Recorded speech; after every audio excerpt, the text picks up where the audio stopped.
क्या 4.5 साल में सरकार ने कुछ काम किए? ऐसा है, हमारा लोन माफ हुआ। अरे बहुत परेशान हो चुके हैं हम लोग, इस सरकार में ज़्यादा ही परेशान हो चुके हैं। 2017 में भी आपने सरकार को बदला था, अब क्या उम्मीद है, क्या योगी जी ही आएंगे या कुछ बदलाव आएगा? हम सब लोग परेशानी है, किसान जनता भी है।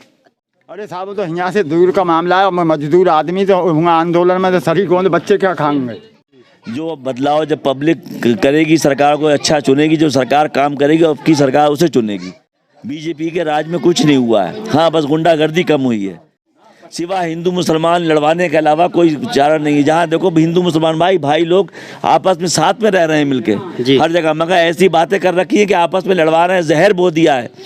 इस वक्त हम मौजूद हैं बरेली 120 विधानसभा भोजीपुरा के मुल्लापुर गांव में।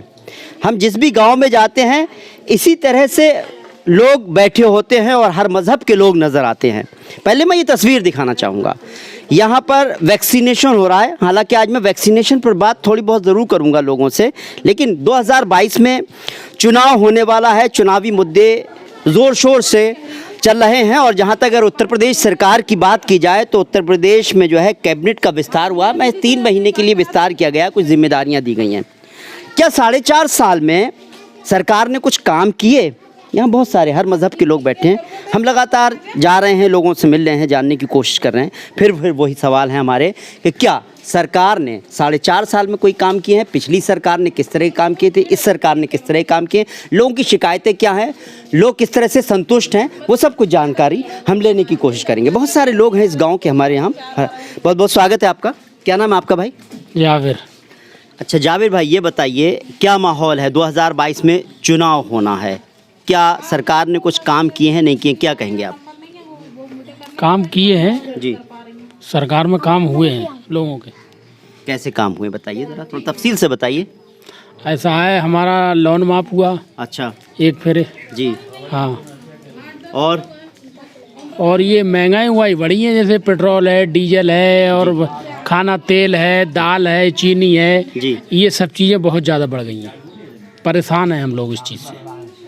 ठीक है भाई, बात आपकी कि ज़िंदगी में किस तरह का बदलाव आया, ये जैसे कि अभी बढ़ा है या पहले से बढ़ रहा था, कब से बढ़ना शुरू हुआ है? अब बढ़ा है। कब से बढ़ा है ये सब कुछ? अब बढ़ा है।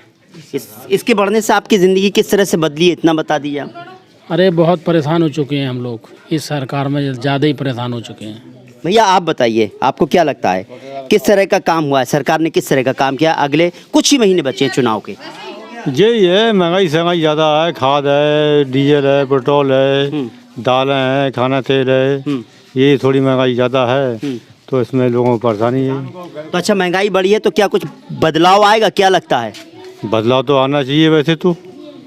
अब जी तो ये सरकार के हाथ में है, क्या करेगी क्या नहीं करेगी। नहीं, आप जनता, आप वोटर हैं, आप चाहेंगे आवाम सरकार को बदलती है। 2017 में भी आपने सरकार को बदला था, अब क्या उम्मीद है, क्या योगी जी ही आएंगे या कुछ बदलाव आएगा? अब ये तो हम नहीं कह सकते कौन आएगा कौन नहीं आएगा, वो तो पब्लिक के ऊपर है, क्या करेगी क्या ना करेगी, है ना। लेकिन आप बताइए, आप सरकार से खुश हैं, योगी जी के काम से खुश हैं, नहीं है? एक बात ही नहीं, हम तो ये खुद तो है नहीं है, बताएं तुम्हें बात जी, क्योंकि सारी प्रजा दुखी है इस चीज़ से। क्या नाम है आपका? भूपराम मौर्य। भूपराम मौर्य जी हैं, जो कहते हैं महंगाई बढ़ी है और खुलकर बोल रहे हैं कि दिक्कतें हो रही हैं, महंगाई की मार ने लोगों को जो है उनकी कमर तोड़ दी है। आप बताइए चाचा, क्या कहेंगे, 2022 में चुनाव होने वाला है, कुछ बदलाव आने वाला है? जी सब कुछ बदल गया जब से सरकार, जब पहले सरकार और थी अब और है, और सभी चीज़ महंगी है, गल्ला ही मद्दा है, महंगा है, और जो किसानों को गल्ला मद्दा जा रहा है, वे सरकारी रेट से ले रहे लोग, ले रहा नहीं तो सब मद्दे चल रहा है सरकार का। और गस खाद महंगा है। अच्छा भाई, खाद फाद सब महंगा मिल रहा है, तेल महंगा है, दाल महंगी, ये सब कुछ चल रहा है। हाँ, डीजल बहुत महंगा पहुंच गया, पेट्रोल महंगा है, ये सब कुछ है। अच्छा, कोई फायदा नहीं हो रहा साहब, लागत ज़्यादा आ रही है, पैदा कहाँ मिल रहा है भरपूर, भाई स्प्रे हो रही है कि कुछ लग रहा है कीड़ा। हाँ, 800-900 बिका करा था, 1200 कट्टा हो गया वो। हम सब लोग परेशानी है, किसान जनता भी है। अच्छा हाँ तो इस ऐसे उसमें आपको सरकार से शिकायत क्या है कि आप बदलेंगे सरकार को? भाई इनके दाम कम जी आप बताइए चाचा, आप बताइए क्या कह रहे हैं? मतलब जो खाद के डीजल के इनके दाम कम करे जाएं तो किसान को इससे पूरी सुविधा मिलेगी। भाई अंजन का पानी वो भी साफ डीजल महंगा है तो कैसे भरपूर काश्तकारी का लाभ उठा पाएगा। MP यूरिया इसमें साफ दाम बहुत बढ़ा रखे हैं। डीजल पे पेट्रोल पे इस पे भी दाम है तो अंजन का काम तो डीजले का है सर, और ट्रैक्टर वगैरह तो क्या आदमी जुत पाएगा। इतनी बड़ी महंगाई का जब सामना है तो किसान बेचारा मजबूर है, पैदावार कम, उसका गल्ला सस्ता बिक गया है तो इस वजह से उसे कोई लाभ ना है। अच्छा मुझे एक बात बताइए, हम देखते हैं कि आप गांव में रहते हैं, आप किसान हैं, मैं देखता हूं उत्तर प्रदेश का किसान जो है किसान आंदोलन में बहुत कम गया है। आप लोग वहां गए क्यों नहीं, उस आंदोलन में शामिल क्यों नहीं हो रहे हैं, आप अपनी बात को क्यों नहीं उठा रहे हैं? अरे साहब तो यहाँ से दूर का मामला है, मैं मजदूर आदमी तो वहाँ आंदोलन में तो शरीक हों तो बच्चे क्या खाएंगे? मतलब जो मजदूर आदमी है, जब साहब हम इतनी बड़ी काश्तकारी नहीं है, फार्मैन ना है, आंदोलन में तो साहब फार्मैन लोगों का काम है। वहाँ जिसके 4 बीघे 2 बीघा ज़मीन और बाकी बचे टाइम में साहब मजदूरी करते हैं, तो आंदोलन में कैसे शिरकत कर पाएंगे हम लोग? वाकई अगर देखा जाए दर्शकों, ये दर्द है उस किसान का जिसकी बहुत थोड़ी सी ज़मीन है। मैंने सवाल किया था और उसका जवाब बिल्कुल सटीक आया। उन्होंने कहा कि 2 से 4 बीघे ज़मीन इतनी दूर कहाँ जाएंगे, लेकिन दर्द बहुत है, इस किसान का दर्द बहुत है, बहुत तकलीफ़ में है। आप कुछ कहना चाहेंगे साहब? जरूर कहेंगे साहब। जी बोलिए। देखिए हमारी खेती में जो कूड़ा कबाड़ जो कंपाइन से कटता है उसका रह जाता है कि अनाज का जी, तो वो उसमें आग नहीं लगने दी। अब की बहुत दिक्कत हुई अच्छा जुताई में, पराली में आग नहीं लगने दी। हाँ। वो तो साहब देखिए कि अगर देखा जाए तो उससे पॉल्यूशन फैलता है, उसका कोई रास्ता निकलना चाहिए था। वाकई किसान परेशान हुए। तो आप ये बताइए, उस वक्त जब आग लगाते तो पॉल्यूशन फैलता, ये तो एक तरह की कहा जाए जो बात है वो कही जा सकती है, लेकिन उसका कोई रास्ता निकालना चाहिए था। उसका क्या रास्ता निकलना चाहिए था और नहीं निकला, तो आपको किस किस तरह की दिक्कतें आई? दिक्कतें ये आई कि उसमें जुताई नहीं हुई ट्रैक्टर से। जी। अगर पानी इंजन चला के पानी भरा उसमें वो गला नहीं तो उसमें जुताई नहीं हुई, और समर के उसकी गेहूँ की बोई ऐसी बुआ कोई हासिल नहीं हुआ। और पहली बात ये कि बताइए 2 साल लगभग हो गई, स्कूल बंद कर रखे हैं। जो बच्चे 5 में 6ठे के पढ़ने वाले हैं वो बेचारे सब बेकार गए, बच्चे घर पे बैठे पड़े हैं। ऐसी सरकार से क्या फ़ायदा है? जी जी, नहीं वो तो कोरोना की वजह से बंद हो गए। पूरा देश में ही अगर बात की जाए, यूपी की बात नहीं है, सभी जगह बंद है कोरोना से बचने के लिए। बच्चों को ये मैं जानता हूँ कि ऑनलाइन क्लासेस होनी चाहिए थी, वो नहीं हुई। लोगों को तकलीफ़ तो है कि सरकारी स्कूल जो है वो बंद हैं, सरकारी स्कूल बंद है। भले ही बहुत सारे लोग हैं, आप भी हैं हमारे साथ। आप ये साहब बताइए, 2022 में चुनाव होने वाले हैं, 3 महीने रह गए हैं। अगर कल की हम बात करें तो 7 मंत्री बनाए गए हैं सरकार में, कम विस्तार हुआ है, बीजेपी ने विस्तार किया है कैबिनेट में। इससे कोई बदलाव आएगा क्या? कुछ बहुत परेशान है जी, महंगाई इस कदर बढ़ गई है, डीजल इतना महंगा हो गया है, पेट्रोल इतना महंगा, किसान परेशान है बेचारा, बीज महंगा हो रहा है। जो बदलाव जब पब्लिक करेगी, सरकार को अच्छा चुनेगी, जो सरकार काम करेगी अब की सरकार उसे चुनेगी। बीजेपी के राज में कुछ नहीं हुआ है, हाँ बस गुंडागर्दी कम हुई है, मगर महंगाई इस कदर बढ़ गई है कि आदमी परेशान है।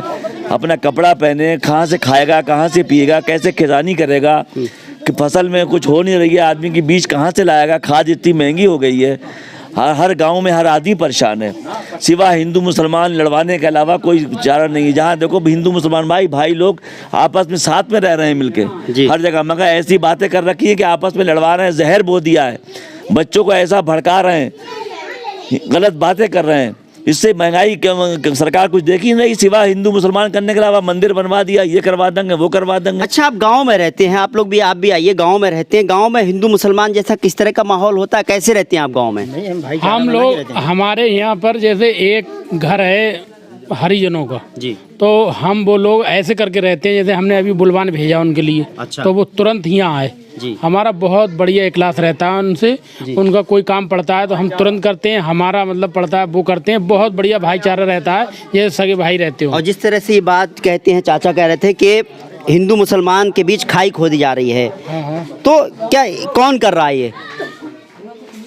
यही सरकार में हो रहा है, सरकार में। अच्छा आपके यहाँ जो रहते हैं, जिनको बुलाया वो कहाँ हैं? बोल रहे आइए। अच्छा आप हैं इस गांव में रहते हैं। अगर देखा जाए हम मुल्लापुर गांव में हैं यहाँ पर, और मुल्लापुर गांव है ये, अगर देखा जाए तो ये मुस्लिम बस्ती है, और आप हैं भाई साहब से ताल्लुक़ रखते हैं। पूरा एक परिवार, एक हिंदू परिवार यहाँ पर रहता है।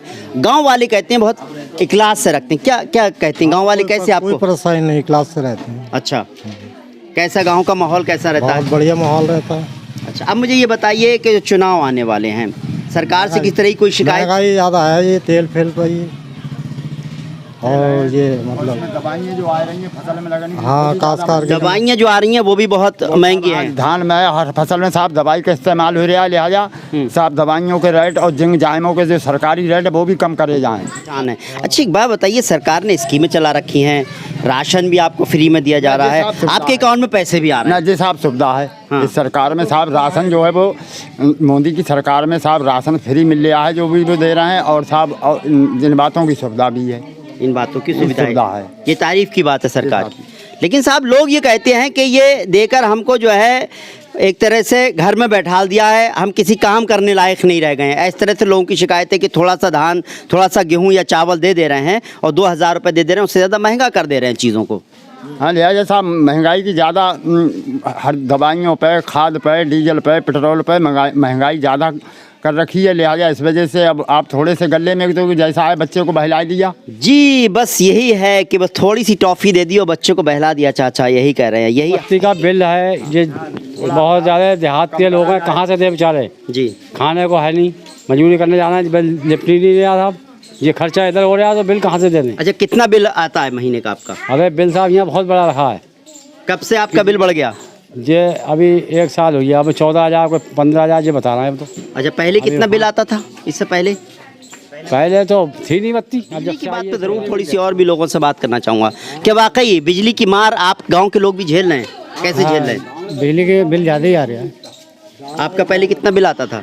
पहले की तो पता नहीं है, जैसे जब से मीटर लगे जब से पता चली है। कितना बिल आ रहा है?